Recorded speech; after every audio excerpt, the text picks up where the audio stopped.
Hello friends, स्वागत है आप सभी को हमारे यूट्यूब चैनल पे। आप लोग के लिए बहुत ही महत्वपूर्ण ऑब्जेक्टिव प्रश्न लेकर आए हैं। काव्य खंड का दूसरा पाठ पद से, जो कि जिनके कवि सूरदास जी हैं। और दोस्तों, अगर पहला पाठ कड़बक का अगर ऑब्जेक्टिव आप लोग नहीं देखे हैं तो लिंक डिस्क्रिप्शन में दिया गया है, जाकर देख लीजिए। वो भी वेरी वेरी इंपॉर्टेंट ऑब्जेक्टिव प्रश्न है, उससे भी बहुत ज़्यादा पूछा जाता है, तो वो भी वीडियो जाकर देख लीजिए। ठीक है, तो चलिए शुरू करते हैं। पद सूरदास द्वारा जो लिखा गया है। तो दोस्तों, शुरू करने से पहले हमारे चैनल को सब्सक्राइब कर दीजिए और बेल आइकन को दबा दीजिए, ताकि हमारे वीडियो का नोटिफिकेशन सबसे पहले आपके पास पहुंच सके। तो चलिए शुरू करते हैं पहला प्रश्न से। ये रहा आपका पहला प्रश्न।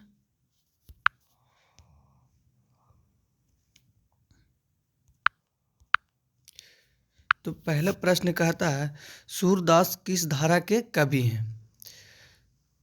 जो पद है वो जो लिखा गया सूरदास के द्वारा, वो सूरदास किस धारा के कवि हैं। तो लेखक जो है वो किस धारा के कवि हैं, तो पहला ऑप्शन में दिया हुआ है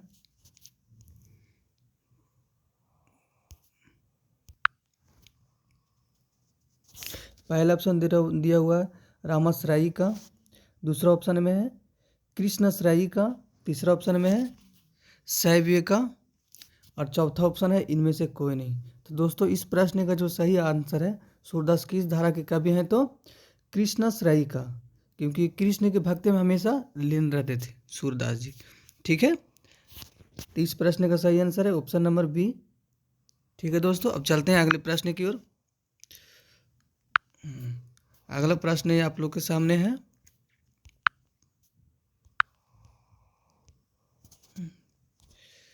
कहाँ चला गया यार।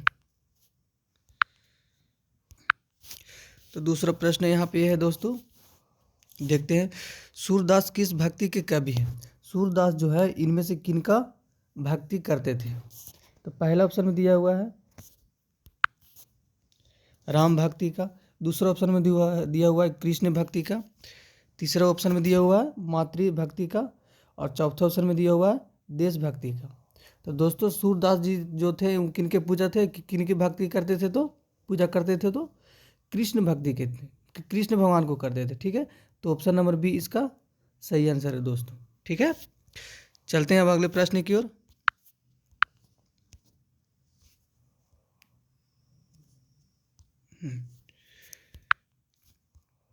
दोस्तों, यहाँ पे थोड़ा सा मिस प्रिंट हो गया है प्रश्न संख्या, जो कि यहाँ पे होना चाहिए था। तीसरा प्रश्न संख्या है ये। ठीक है दोस्तों, चलिए देखते हैं। सूरदास कौन सी रचना है।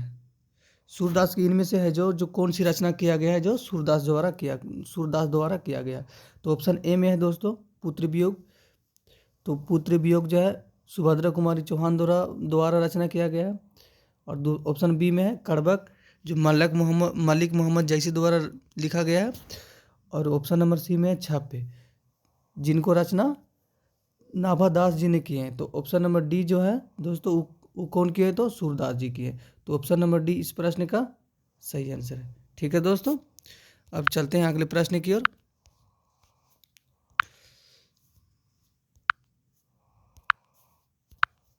अगला प्रश्न कहता है दोस्तों, सूरदास किस भाषा के प्रसिद्ध कवि है। सूरदास जी जो है वो किस भाषा में प्रसिद्ध कवि है। तो ऑप्शन से देख लेते हैं, ऑप्शन क्या है। ऑप्शन ए में है अवधी भाषा। ऑप्शन बी में है खड़ी बोली। ऑप्शन सी में है ब्रज भाषा। और ऑप्शन डी में है मैथिली। तो सूरदास जी जो है वो किस भाषा के प्रसिद्ध कवि है, तो ब्रज भाषा के प्रसिद्ध कवि है। ऑप्शन नंबर सी इस प्रश्न का सही आंसर है दोस्तों। ठीक है दोस्तों, ब्रज भाषा के प्रसिद्ध कवि है। चलिए अब चलते हैं अगले प्रश्न की ओर।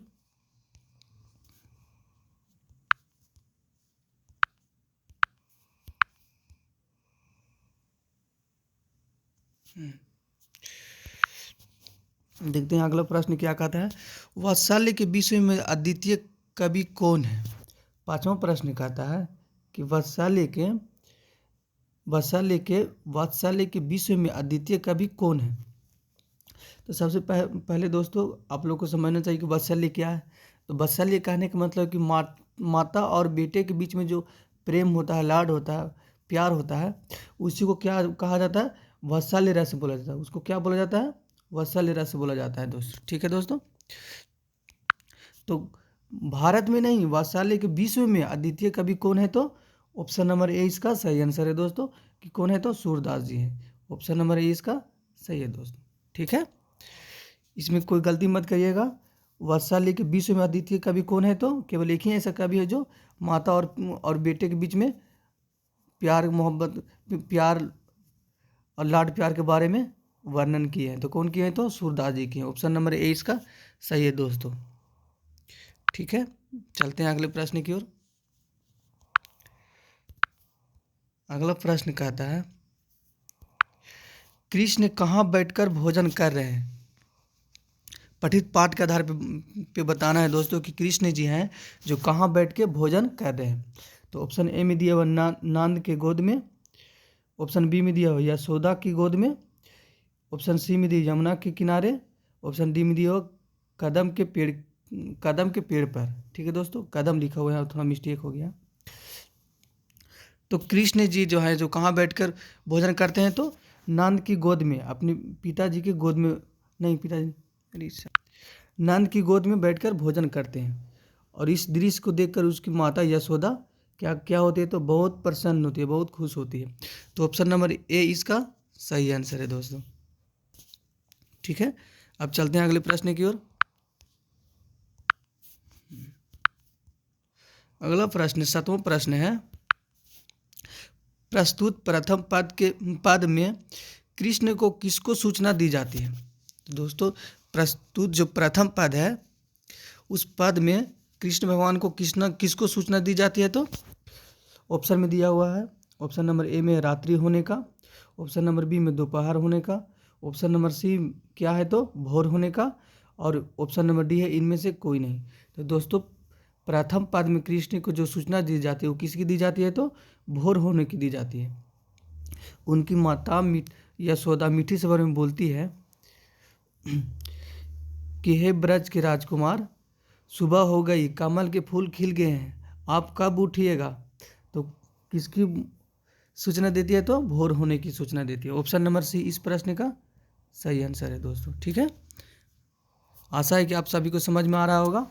अगर आप सभी को किसी प्रश्न में दिक्कत है तो कमेंट सेक्शन में कमेंट करिए कि सर ये प्रश्न हमें समझ में नहीं आया, या किसी प्रकार से और भी कोई दिक्कत है तो। ठीक है दोस्तों, तो चलते हैं अगले प्रश्न की ओर।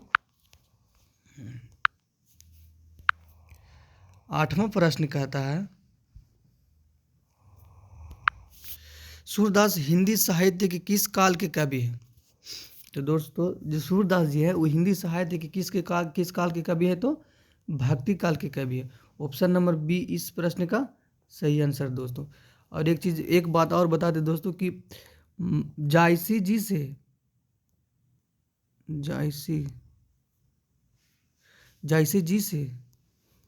से लेकर नाभादास तक,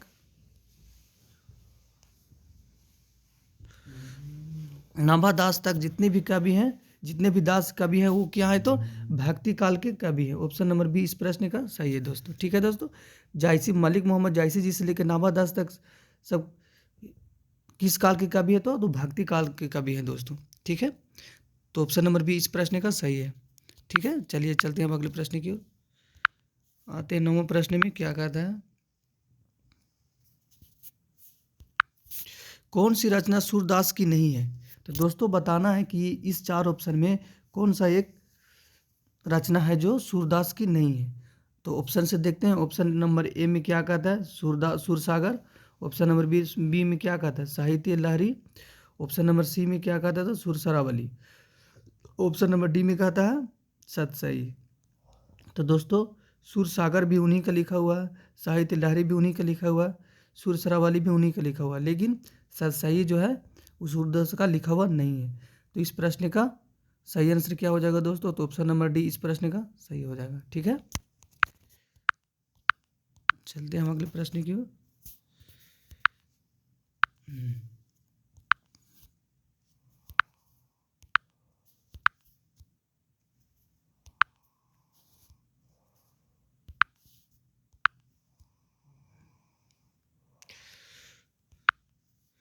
10वां प्रश्न कहता है दोस्तों, सूरदास को किस चीज़ की भूख है? तो सूरदास को किस चीज़ की भूख है? तो ऑप्शन सूरदास को कृष्ण की जूठन की भूख है, क्योंकि जब कृष्ण भगवान जब भोजन करके जब आचमन करने जाते हैं तो सूरदास जी यही मनोकामना करते कि हे कृष्ण जी, हे कृष्ण कन्हैया, अगर प्रसाद के रूप में अगर आपका जूठन में मिल जाता तो हम क्या हो जाते? धन्य हो जाते। तो ऑप्शन नंबर ए इस प्रश्न का सही है दोस्तों। ठीक है, अब चलते हैं अगले प्रश्न की ओर।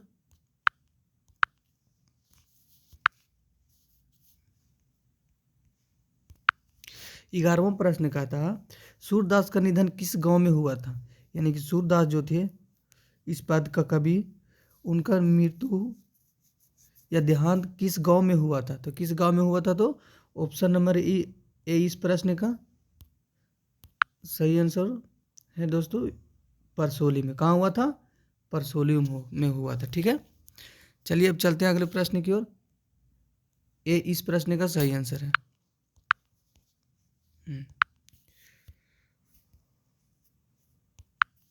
12वां प्रश्न कहता है, सूरदास का देहांत कब हुआ था? यानी कितनी ईस्वी को सूरदास का देहांत हुआ था? ठीक है, तो ऑप्शन से देख लेते हैं। ऑप्शन ए में दिया हुआ है 1580 ईस्वी में। ऑप्शन बी में दिया हुआ है 1478 ईस्वी में। 1478 ईस्वी में सूरदास का जन्म हुआ था। ठीक है दोस्तों, ये भी ध्यान में रखिएगा। ठीक है, और सूरदास का जो देहांत है वो कब हुआ था? तो 1583 ईस्वी में। इस प्रश्न का सही आंसर है दोस्तों ऑप्शन नंबर सी। अब चलते हैं अगले प्रश्न की ओर। ये आ गया आपका 13वां प्रश्न।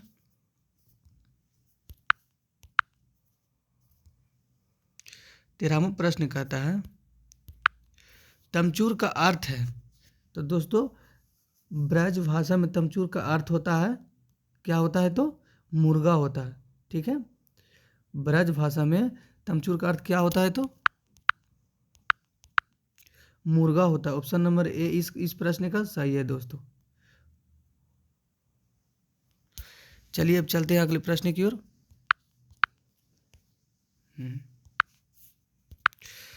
14वां प्रश्न नंबर यहाँ पे ये है, क्या कहता है कि कमल का मानक रूप क्या है? तो कमल का मानक रूप जो है दोस्तों क्या है? तो कमल है। क्या है? कमल है। ऑप्शन नंबर सी इस प्रश्न का सही उत्तर है।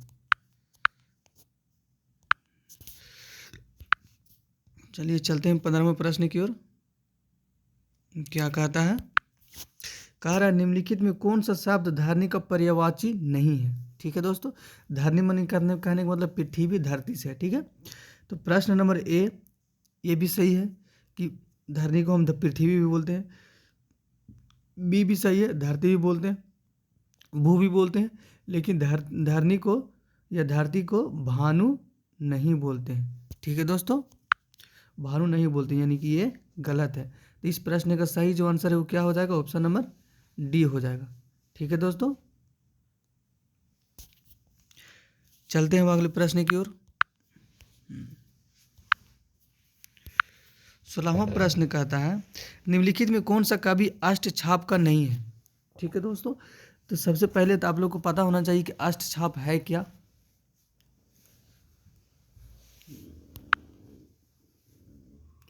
अष्टछाप, तो अष्टछाप कहने का मतलब है दोस्तों कि 8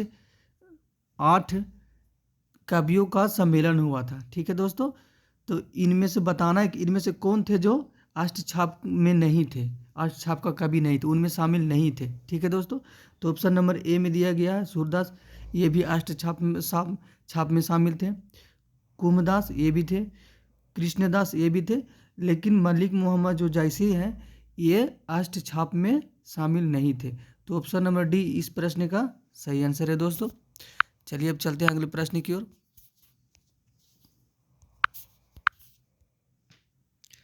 17वां प्रश्न कहता है, सूरदास किस मार्ग में दीक्षित हुए थे? ठीक है, सूरदास जी जो हैं इस पद का कवि किस मार्ग में दीक्षित हुए थे? तो किस मार्ग में दीक्षित हुए थे? तो पुष्टि मार्ग में दीक्षित हुए थे। ऑप्शन नंबर सी इस प्रश्न का सही आंसर है दोस्तों। ठीक है, और सारे प्रश्न VVI ऑब्जेक्टिव प्रश्न है दोस्तों, तो एक भी प्रश्न का आप लोग स्किप मत करिए, बारीकी से देखते चलिए, ताकि एग्जाम में आपसे 2023 के जो एग्ज़ाम होने वाली है बिहार बोर्ड का, उसमें एक भी प्रश्न आप लोग से ना छूटे। ठीक है दोस्तों, तो चलिए अब चलते हैं अगले प्रश्न की ओर। 18वां नंबर प्रश्न कहता है, सूरदास के संकलित पदों में कौन सा रस है। कहने का मतलब सूरदास के जो संकलित पद है उसमें कौन सा रस है। ठीक है दोस्तों, तो इसमें इस पद में कौन सा रस है, तो वत्सल्य रस है। वत्सल्य रस कहने का मतलब है दोस्तों की माता और बेटे के बीच में प्रेम कथा, प्रेम लाड प्यार। ठीक है दोस्तों, उसी को बोला जाता है वत्सल्य रस से। तो इस प्रश्न का सही आंसर है जो ऑप्शन नंबर बी है दोस्तों, वत्सल्य रस। ठीक है, अब चलते हैं अगले प्रश्न की ओर। 19वां प्रश्न कहता है,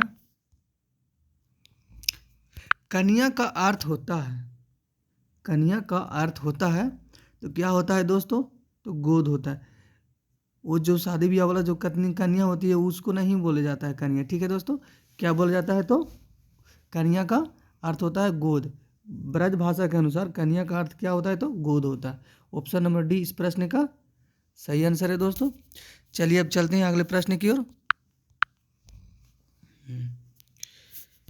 20वां प्रश्न कहता है, भगवान श्री कृष्ण किस कवि के पूज्य थे। 20वां प्रश्न कहता है कि भगवान श्री कृष्ण जी जो थे वो किस कवि के पूजनीय थे। ठीक है, किस कवि द्वारा बहुत मतलब भक्ति, कौन सा कवि है जो कृष्ण जी की भक्ति में लीन रहते थे, हमेशा उन्हीं का पूजा करते थे, हमेशा उन्हीं की भक्ति में लीन रहते थे। तो कौन कवि है जो, तो देखते हैं। ऑप्शन नंबर ए में दिया हुआ तुलसीदास। ठीक है, ऑप्शन नंबर बी में दिया हुआ जायसी, ऑप्शन नंबर सी में दिया हुआ कबीरदास, ऑप्शन नंबर डी में दिया हुआ है सूरदास। तो दोस्तों जो कृष्ण की कवि में के पूजनीय जो, अरे दोस्तों भगवान श्री कृष्ण किस कवि के पूजनीय थे, तो सूरदास के पूजनीय थे। ऑप्शन नंबर डी इस प्रश्न का सही आंसर है दोस्तों। ठीक है, चलिए अब चलते हैं अगले प्रश्न की ओर। 21वां नंबर प्रश्न कहता है, सूरदास के गुरु का क्या नाम था। ठीक है दोस्तों, सूरदास जी जो हैं उनके गुरु का क्या नाम था, उनके गुरु कौन थे। ऑप्शन में देखते हैं। ऑप्शन नंबर ए में दिया हुआ नरहरि दास, ऑप्शन नंबर में बी में दिया हुआ विठल नाथ, ऑप्शन नंबर सी में दिया हुआ क्या वल्लभाचार्य, ऑप्शन नंबर डी में दिया हुआ आनंद दास। तो दोस्तों सूरदास के जो गुरु थे वो कौन थे, तो वल्लभाचार्य। ऑप्शन नंबर सी इस प्रश्न का सही आंसर है दोस्तों, वल्लभाचार्य दोस्तों। ठीक है, अब चलते हैं अगले प्रश्न की ओर।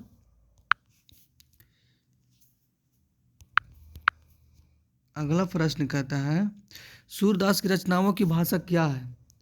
सूरदास जो रचना की है वो रचनाओं का भाषा क्या है। तो पहला ऑप्शन में दिया हुआ अवधी है, या ब्रज है, या खड़ी बोली है, या मैथिली है। तो दोस्तों सूरदास की रचनाओं की भाषा जो है वो क्या है, तो ब्रज भाषा है। ऑप्शन नंबर बी इस प्रश्न का सही आंसर है दोस्तों। ठीक है, चलिए अब चलते हैं अगले प्रश्न की ओर। अगला प्रश्न कहता है,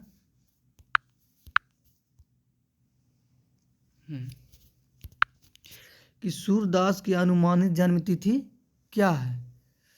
अनुमानित मतलब उनका जन्म कब हुआ था, जन्म तिथि क्या है। तो कब हुआ था दोस्तों, तो 1478 ईस्वी में हुआ था। कब हुआ था, 1478 ईस्वी में। ऑप्शन नंबर बी इस प्रश्न का सही आंसर है दोस्तों।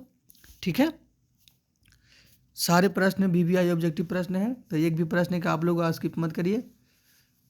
अब 100% है कि आएगा ही आएगा बिहार बोर्ड में। ठीक है, तो चलिए अब चलते हैं अगले प्रश्न की ओर। अगला प्रश्न कहता है, सूरदास का देहांत कब हुआ था। देहांत कहने का मतलब उनका निधन कब हुआ था या मृत्यु कब हुआ था। ठीक है दोस्तों, तो कब हुआ था, तो 1583 ईस्वी में हुआ था। ऑप्शन नंबर सी इस प्रश्न का सही आंसर है दोस्तों।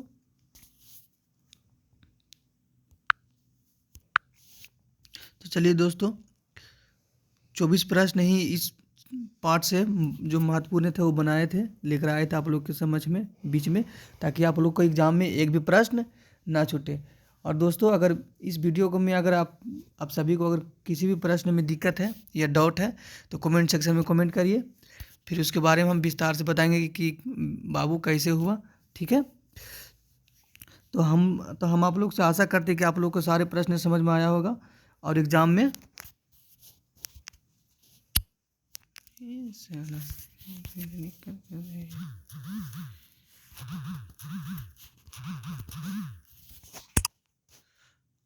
आप लोग से एक भी प्रश्न नहीं छूटना चाहिए दोस्तों। इसलिए हम आप लोग के लिए VVI ऑब्जेक्टिव लेकर आए हैं, ताकि आप लोग से एक भी प्रश्न ना छूटे और आप लोग का एग्ज़ाम अच्छे तरीके से हो और आप लोग का रिजल्ट बहुत बेहतरीन हो। हम यही शुभकामनाएं करते हैं आप सभी से। तो ठीक है, धन्यवाद इस वीडियो को देखने के लिए। और अभी तक अगर चैनल को सब्सक्राइब नहीं किए हैं दोस्तों तो सब्सक्राइब कर दीजिए। और पहला पार्ट है कर्बक, उसका भी ऑब्जेक्टिव बना दिए हैं जो कि VVI ऑब्जेक्टिव है, तो वो भी देखना चाहते हैं तो डिस्क्रिप्शन में लिंक दिया गया है, जाकर वीडियो देख लीजिएगा। ठीक है दोस्तों, तो धन्यवाद, थैंक यू।